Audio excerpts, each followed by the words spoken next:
ვაკის პარკის ტერიტორიაზე შვიდსართულიანი სასტუმროს მშენებლობის ადმინისტრაციულ სამართლებრივი აქტის ბათილად-ცნობას მოითხოვდნენ დღევანდელ მოსამზადებელს ხტომაზე თეიმურაზ კალანდაძე და ზურაბ ბაქრაძე. მოსამართლე მირანდა ერემაძემ აქტის შეჩერების მოთხოვნა არ დააკმაყოფილა.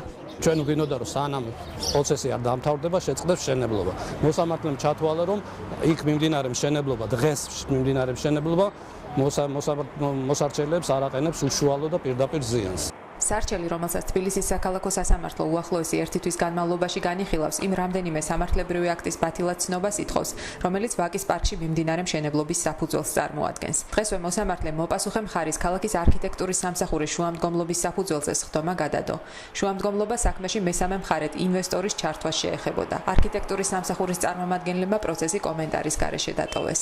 ზონალური შეთანხმება არის გაცემული, არის გაცემული კაბაური კოეფიციენტი არის გაზრდილი, არის დაშვებული სასტუმროს მშენებლობა RZ2-ში, სარეკრეაციო ზონაში. დღესვე გაიმართა მწვანე ალტერნატივის სარჩელის წინა მოსამზადებელის ხტომა, რომელიც მოსამართლემ არქიტექტურის სამსახურის ანალოგიური შუამდგომლობის გამო გადადო. საქმის არსის იდენტურობის გამო მოსამართლემ ორივე სარჩელის ერთ საქმედ გაერთიანების გადაწყვეტილება მიიღო. მოსამართლემ ჩათვალა საჭიროდ, რომ რადგან ეს თემა ერთი და იგივეა, სარჩელი ფაქტიურად იდენტურია, მოპასუხე მხარე ერთი და იგივეა, მოსარჩელები არიან მხოლოდ განსხვავებულები, ამიტომ ჩათვალა საჭიროდ, რომ ეს ორი ხტომა გაერთიანდეს. მშენებლობის საქმეზე კიდევ ერთი სარჩელი, რომელიც სასამართლოში 2 მაისამდე უნდა შევიდეს, მოქალაქე თია კუჭუხიძის მიმართვის საფუძველზე ორგანიზაცია უსაფრთხო სივრცემ მოამზადა.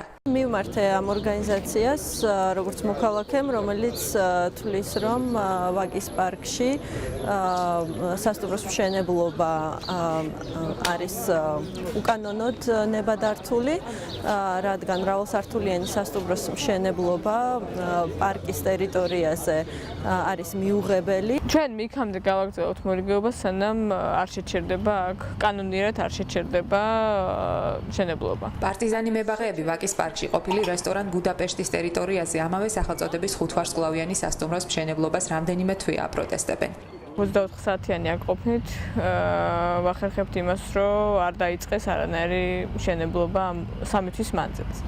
მშენებლობას, რომელიც დღეისთვის შეჩერებულია, სასტუმროების ქსელის მართვის ოპერატორი Best Western და სამშენებლო კომპანია Tiflis Development ერთობლივად ახორციელებდნენ.